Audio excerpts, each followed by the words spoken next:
Hello मित्रों, आगे हमने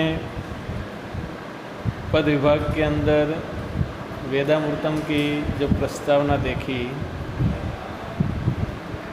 अब उस अंतर्गत आज हम पहले दो मंत्र जो कि प्रणाम अंजलि शीर्षक तले दिए गए हैं, तो आज हम अथर्ववेद के अंदर से लिए गए इन दोनों मंत्रों का अध्ययन कर रहे हैं, जिसमें पहले मंत्र के अंदर मंत्र के दृष्टा ऋषि ने कहा है कि यस्य भूमिः प्रमांत अंतरिक्षम उदरम देवं यच्चक्रे मूर्धानम तस्मै ज्येष्ठाय ब्रह्मणे नमः। यह मंत्र अथर्ववेद के 10वें कांड के 7वें सूक्त का 32 क्रम का है। अब इस मंत्र का अच्छी तरह भावार्थ प्राप्त करना हो तो कोई भी वैदिक मंत्र जो है उसका सबसे पहले पदच्छेद करना पड़े, उसके बाद उसका अन्वय करके सरलता से भावार्थ प्राप्त किया जा सकता है। तो सबसे पहले हम इस मंत्र का पदच्छेद करते हैं। यस्य भूमिः प्रमा अंतरिक्षम ओदरम देवं यः चक्रे मूर्धानम तस्मै ज्येष्ठाय ब्रह्मणे नमः। अब हम इसका अन्वय करते हैं। भूमि ही यस्य प्रमा अस्ति अंतरिक्षम उदरम अस्ति उतः य देवं मूर्धानं चक्रे तस्मै ज्येष्ठाय ब्रह्मणे नमः भवन्तु। अब इस मंत्र के अंदर दिए गए थोड़े शब्द का अर्थ हम समझ लेते हैं। तो यहाँ यस्य यानी जिस ब्रह्म अथवा तो परम तत्व के ऐसा अर्थ है। प्रमा यानी पहचान अथवा तो यथार्थ ज्ञान का साधन, ऐसा अर्थ होता है। देवम का मतलब धूलोक अथवा तो स्वर्ग को, ऐसा होता है। यह यानी जिसने। मूर्धानम का मतलब है मस्तक, शेर अथवा शेष के रूप में। चक्रे क्रो धातु यानी करना, उसके ऊपर से इसका अर्थ है किया है अथवा बनाया है। ज्येष्ठाय यानी ज्येष्ठ अथवा तो सबसे बड़े को।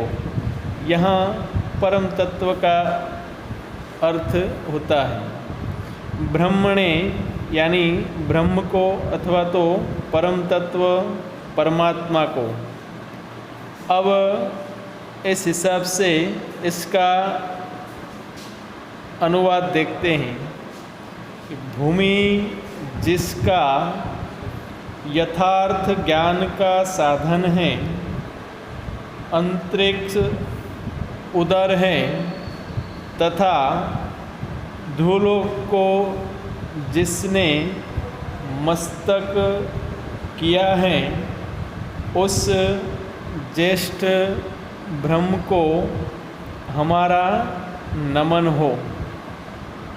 अब इस शीर्षक तले दिए गए दूसरे मंत्र को भी हम देखें तो इस मंत्र का सबसे पहले पठन करें कि यस्य सूर्यश्चक्षो चंद्रमाश्च पुनर्नवः अग्निं यचक्र आस्यं तस्मै ज्येष्ठाय ब्रह्मणे नमः।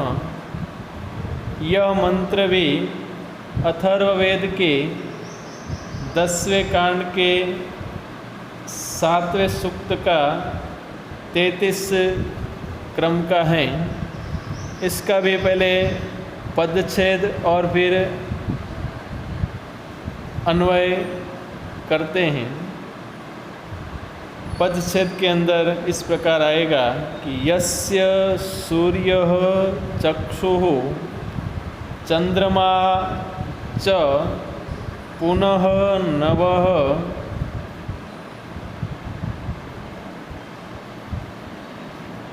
अग्निं यचक्रे आस्यां तस्मै ज्येष्ठाय ब्रह्मणे नमः।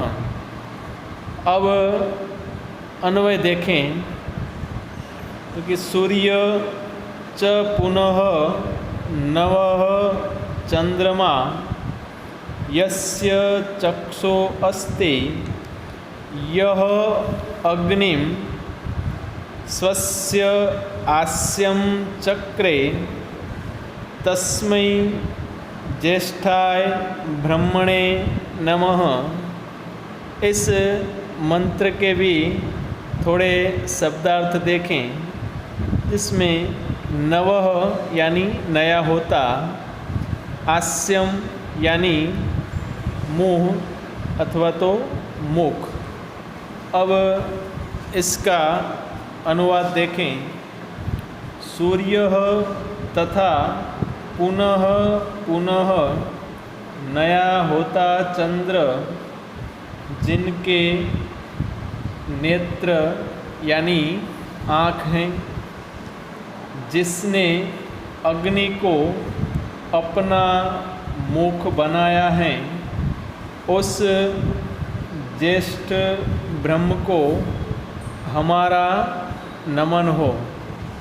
तो यहाँ उपरोक्त दिए गए दोनों मंत्र के अंदर मंत्र दृष्टा ऋषि ने परम तत्व पर ब्रह्म जो हैं उनको प्रणाम अंजलि देते हुए इस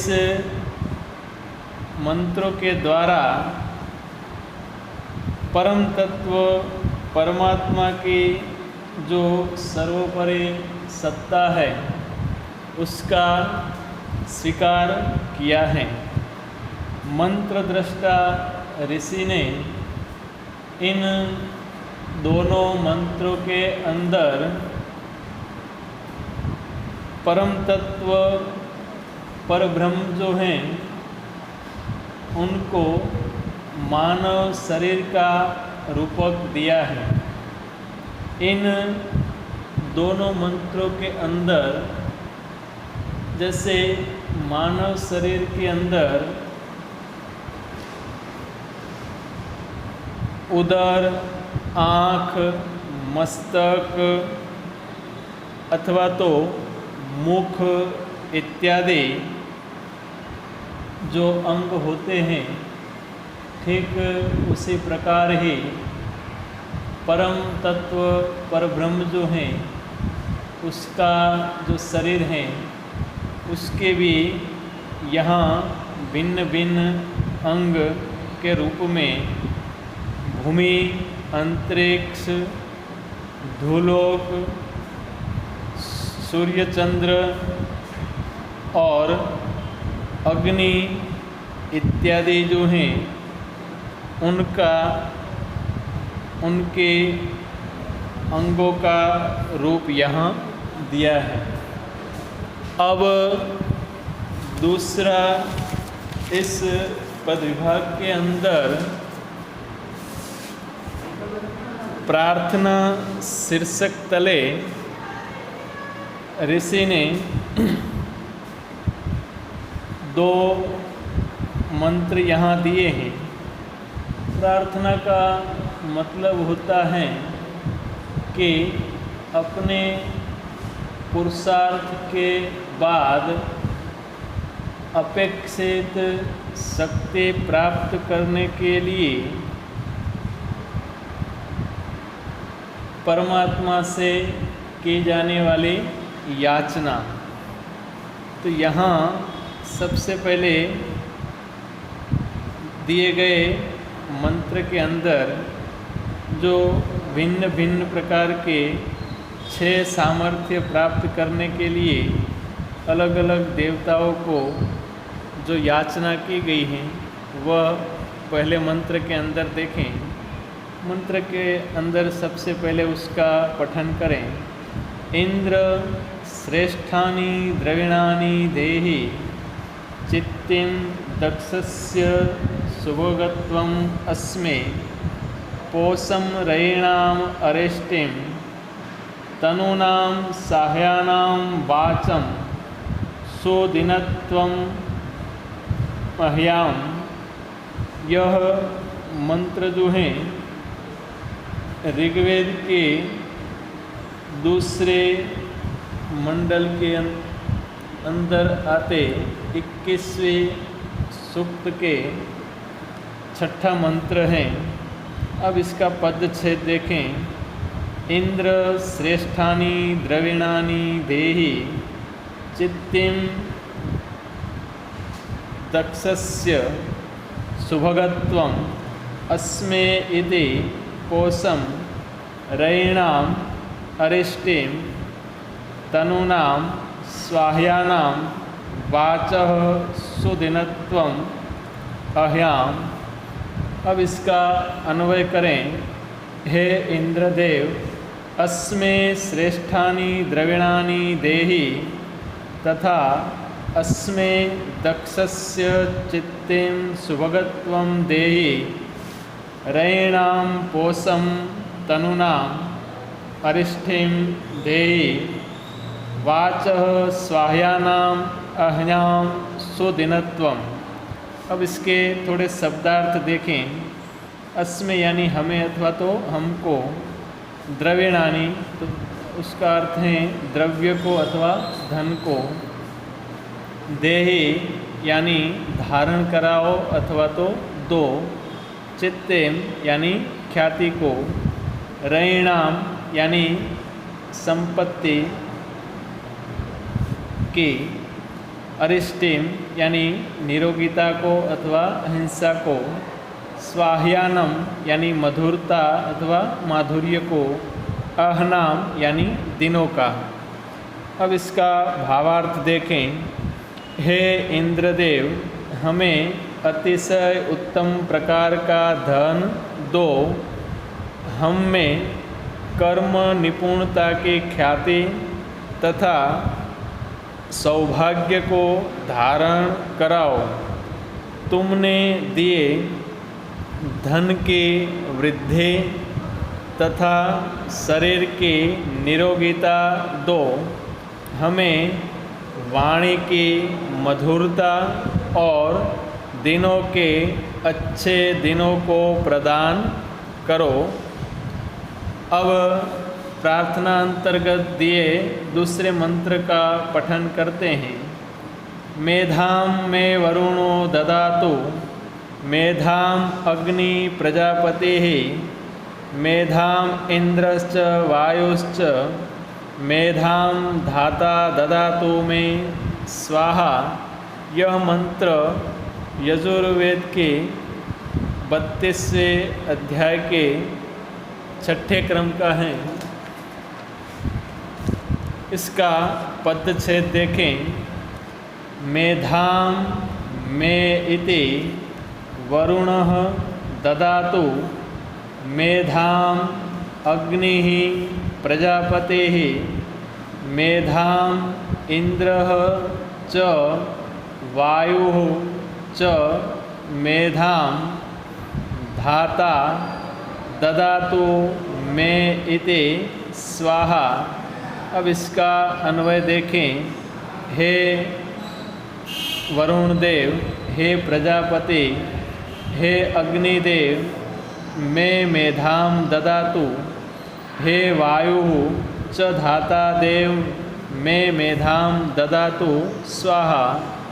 इसका अब अर्थ देखें। मेधाम यानी मेधा को अथवा तो बुद्धि को, ददातु यानी प्रदान करो, धाता यानी धारण करता देव, में यानी हमें अथवा मुझे। इसका अब भावार्थ देखें। हे वरुण देव, हे प्रजापालक अग्निदेव, हमें उत्तम बुद्धि दो।